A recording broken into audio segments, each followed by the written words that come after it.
The last 2 weeks were intense, to say the least. Not only did the US elect a new president, but the very next day, the German government collapsed. So let's talk about what happened and what that means for Germany.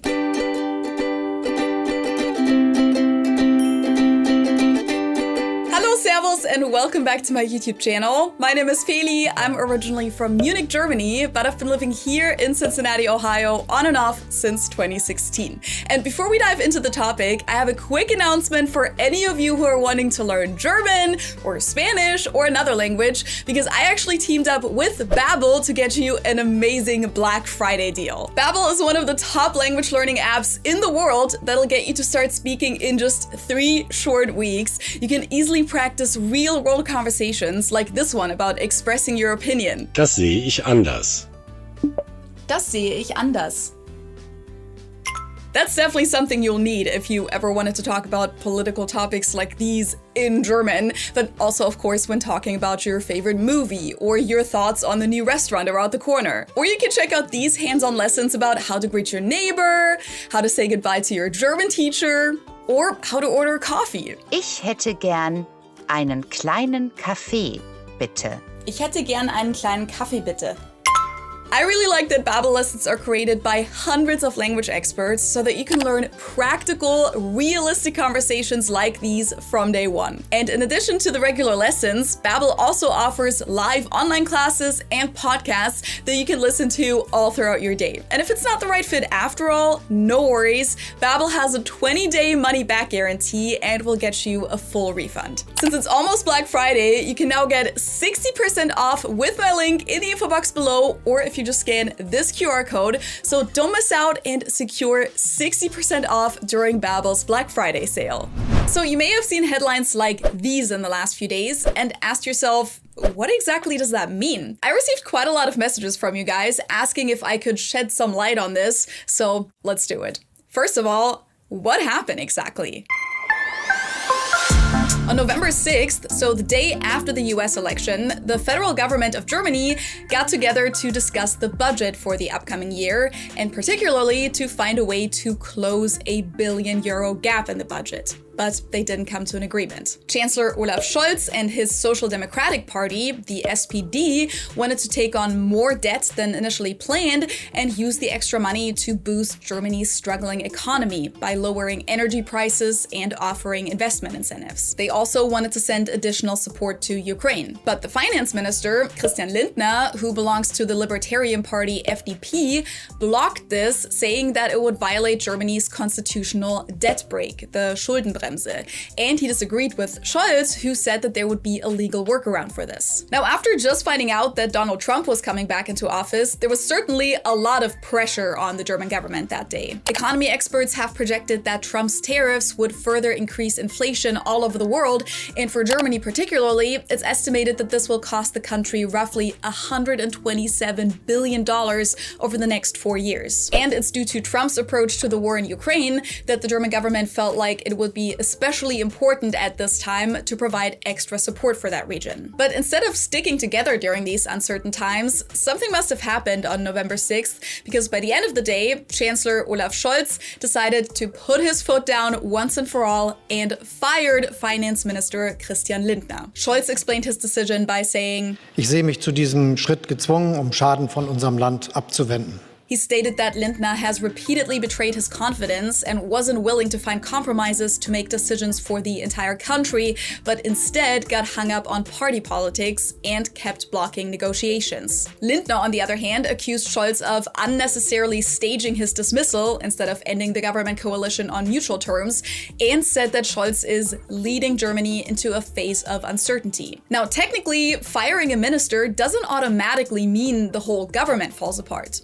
In theory, Scholz could have just appointed someone new. But in this case, this wasn't just a disagreement between Scholz and Lindner, but the result of continuous disputes between the three governing parties that have been building up for a while. So at the end, it wasn't just Lindner who left the government, but his entire party, the FDP, left with him, including Justice Minister Marco Buschmann and Education Minister Bettina Stark-Watzinger. The only exception was the Transport Minister, Volker Wissing, who instead of leaving the government, chose to leave the FDP and stay in the government as an independent politician for now. So ultimately, the FDP withdrawing from the government means that the current government coalition is collapsing, and as a result of this, there will be a snap election in February. But to fully understand why that's the case, we need to talk about how the political system works in Germany. Unlike the US, which has what's called a presidential system, Germany is set up as a parliamentary system, which means that the German government isn't elected by the citizens, but by the parliament, which is called Bundestag in German. It's kind of what the House of Representatives is here in the US. So as German citizens, we vote for the parties we want represented in the parliament. And because we use proportional representation, we don't only have two parties sitting in the parliament, as is the case here in the US, but usually about 7 to 8 different political parties that fill up the seats according to the percentage of votes they get from the population. If you want to know more about how the German parliament elections work in detail, I actually made a video about that back in 2021 during the last election. I'll link that up here for you. But for now, all we need to know is that the citizens vote for which parties they want in the parliament and at which ratio, and the parliament then elects the chancellor, who is the head of government, or you could also say the head of the executive branch. In other countries, this position is also sometimes called the prime minister, like in the UK. And in the US, of course, the head of government is the president, but he also has some functions beyond that, so his role is a little bigger than that of a chancellor or prime minister. But let's go back to Germany. So in order to elect a chancellor, the bigger parties each nominate a candidate, and to win, they will need an absolute majority, so over 50% of the votes within the parliament. Now, naturally, every party is going to vote for their own candidate, so unless one party has more than 50% of the seats, which hasn't happened since 1957, none of the candidates will get an absolute majority. The solution to this issue is that 2 or more parties team up with each other in order to accumulate the necessary votes and form the government together, which is called a coalition. So right after the parliament election results are in, the different parties enter negotiations with each other and see who they'd be willing to work with and which compromises would need to be made. Some of the parties are a little bit more flexible with who they could collaborate with based on their political orientation. Others are more limited, but there's typically more than one possible option for a coalition. These negotiations can take weeks or sometimes even months. That's what happened after the election in 2017 during Merkel's last term, where it took them almost half a year to finally form a government. During the negotiations, they usually talk about which party the chancellor will come from. Typically, it's the party with the most votes, which party gets which ministries, and they try to find some common ground in regards to topics that the parties might have different standpoints on. Then they sign a coalition agreement, and the Bundestag officially elects the chancellor. And now the parties that are part of the coalition all vote for the same candidate, of course. Then the chancellor and the ministers are officially appointed by the Bundespräsident, the president, who is officially our head of state, but takes on a mostly representative function, kind of like the British king. In the past, we've had a coalition of CDU, which is the Christian Conservative Party, and SPD, the Social Democrats, for example. That was the case during Merkel's last term. Or we've had a coalition of SPD and the Green Party, CDU and FDP, and so on. And since 2021, we've had a coalition of 3 parties: SPD, the Green Party, and the FDP. And because of their party colors, this coalition has commonly been referred to as the Traffic Light Coalition, Ampelkoalition, or Ampelregierung. But with the FDP actually being a little more on the center-right side of the political spectrum, at least in terms of their economic views, and the SPD and Green Party more on the center-left side, there were a lot of disagreements in this coalition from the very beginning, which is why they've gained a pretty bad reputation for publicly fighting with each other instead of presenting themselves as a team. So with that going on for over 3 years now, did it come as a big surprise that the coalition finally collapsed? Definitely not. But I don't think anyone really expected it to happen on a random Wednesday. Even the Green Party, who is part of the coalition, didn't seem to see it coming, and they even said in their statement afterwards that they considered it a preventable step. Dennoch will ich sagen, für uns sagen, dass sich das heute Abend falsch und nicht richtig anfühlt. Geradezu tragisch an einem Tag wie diesen, wo Deutschland in Europa Geschlossenheit und Handlungsfähigkeit zeigen muss. Wir wollen auch sagen, dass es nicht nötig gewesen wäre, dass der Abend so endet. Es ist nicht gelungen, den Haushalt, die Haushaltslücke zu schließen. Dabei waren Lösungsmöglichkeiten auf dem Tisch. Now, what does all of this mean for Germany moving forward? What happens next? For now, Olaf Scholz is still our chancellor and the government is still in office. The SPD and the Green Party have replaced the 3 ministers who belong to the FDP with people from their own parties, and they're now what's called a minority government, since without the FDP, they don't actually have an absolute majority in the Bundestag anymore, which will make it extremely hard to pass any policies. That's why this is only a temporary solution, and Olaf Scholz already announced that he will hold a vote of confidence in the Bundestag. In German, we call this Vertrauensfrage, and it's something that the chancellor can do whenever they're not sure if their government is still supported by the parliament, either to stabilize the political situation and create a new sense of legitimacy, or to initiate a snap election. That's what's going on in this case, because Scholz is expecting to lose the vote of confidence, which then allows him to ask the president to dissolve the Bundestag within 21 days and request new elections, which will have to take place within 60 days of that. The last time a German chancellor asked for a vote of confidence was in 2005, by the way, when Chancellor Gerhard Schröder wanted early elections and ended up losing against Angela Merkel, who, as you probably know, went on to be our chancellor for a whole 16 years. Now, technically, Scholz doesn't have to dissolve the parliament, even if he does lose the vote of confidence, because it's totally legal and possible to govern as a minority government. We just recently had a minority government on the state level in Thuringia, for example, and they might actually end up with another one for the next 4 years. But especially on the federal level, it's not very practical long term, and as a politician who wants the best for their country, it wouldn't really make a whole lot of sense to cling to that. The vote of confidence can also be done the other way around, by the way, which is then called a konstruktives Misstrauensvotum, or in English, constructive vote of no confidence. So in that case, the parliament initiates the vote and has the option to elect a new chancellor if they want. Now, ever since Scholz fired Lindner, there have been a lot of discussions in Germany about the timeline of all of this. Scholz initially suggested to do the vote of confidence in January and then have the elections in March. He wanted to make sure that some of the bills that the government has been working on could still get passed before the end of the year with the support of some of the opposition parties. Especially the budget needs to be figured out. But in response, some of the people from the opposition accused him of clinging on to his position as chancellor and requested for the elections to take place earlier. But then again, there were city administrations who voiced their concerns and said that it's not possible for them to organize an election that quickly because that requires a lot of logistics that they hadn't planned for. And a lot of the political parties asked for a little more time to nominate their candidates and prepare to campaign, especially with the holidays coming up. Particularly smaller parties who aren't already represented in the Bundestag or in one of the state parliaments are struggling because they need to collect thousands of signatures first to even be on the ballot, and those parties don't typically have any full-time staff but rely on volunteers. But after a lot of back and forth, the big parties have finally found a compromise and announced this past Tuesday that the vote of confidence will now take place on December 16th and the snap election will take place on February 23rd. Now, how is this upcoming election going to change the political landscape in Germany?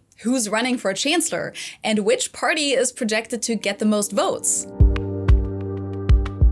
First of all, the next election in Germany was scheduled for September of 2025 anyway, so some of the preparations had already started in the background, and the political changes were most likely gonna come either way. It's just happening half a year early now. Currently, the polls look like this. Of course, this can still change by February, but as of right now, it looks like the party with the most votes, about 33%, will be the CDU/CSU, which is a union of two parties, the Christian Democratic Party and the Christian Social Party. The CSU can only be elected in the state of Bavaria, while the CDU can be elected in the other 15 states. It's kind of complicated, but on the federal level, they usually work together and are often just referred to as Die Union, the Union. So every time I mentioned the CDU earlier in this video, I actually meant both of them. This is the party that Angela Merkel was in, and they're considered one of the big Volksparteien in Germany, people's parties. They can be described as center-right or Christian conservative on the political spectrum. Their chancellor candidate this time is Friedrich Merz, who's considered one of the more conservative politicians within the party.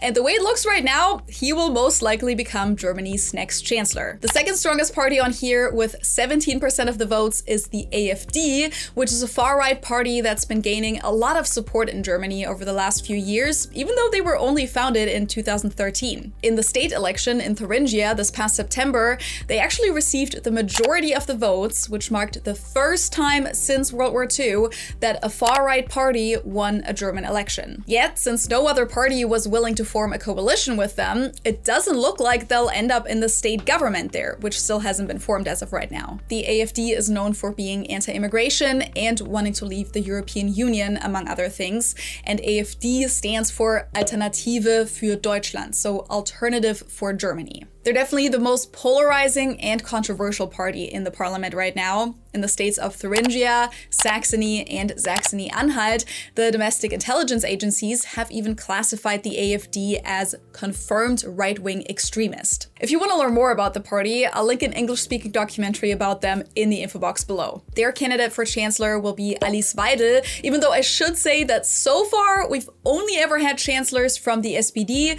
or the Union in the history of the Federal Republic of Germany. Which brings me to the third strongest force in these polls, which is Scholz's party, the Social Democratic SPD. They've traditionally been considered the other big people's party besides the Union, but as we can see in the numbers, they've definitely lost some of that support recently. They're considered to be center-left on the political spectrum, and as of right now, we don't officially know yet who their candidate will be. It'll either be Olaf Scholz again, or there has also been some talk about the current defense minister, Boris Pistorius, being a better option. He said he didn't want to run, but I guess we'll see. Then we have the Green Party with a projected 11% of the votes. They can also be described as center-left, similar to the SPD, with one of their main focuses being the environment. Even though ever since they were founded in the 1980s, they've become an established party with a broad party program that goes beyond just environmental topics. Their chancellor candidate for the upcoming election will be current economy minister and vice chancellor Robert Habeck. Then we have a brand new party in this poll, showing up with 5%,